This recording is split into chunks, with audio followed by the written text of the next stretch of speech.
Korrupsiya bu nafaqat qonunbuzarlik, balki davlat tizimiga bo'lgan ishonchni susaytiradigan, jamiyat barqarorligiga putur yetkazadigan xavfli hodisadir.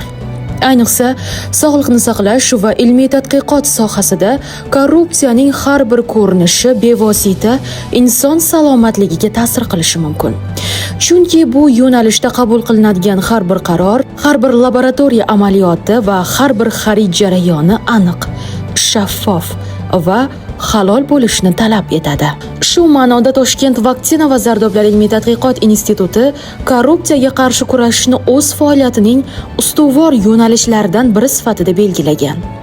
Institutda barcha jarayonlar, ilmiy izlanishlardan tortib, vaksina va zardoblar sifat nazoratigacha, moddiy texnik xaridlardan tortib, kadrlar masalalarigacha ochiqlik, mas'uliyat va halollik prinsiplariga asoslanadi. Institut jamoasi uchun eng muhim mezon bu halollik, xavfsizlik, ishonch va sifatning kafolati.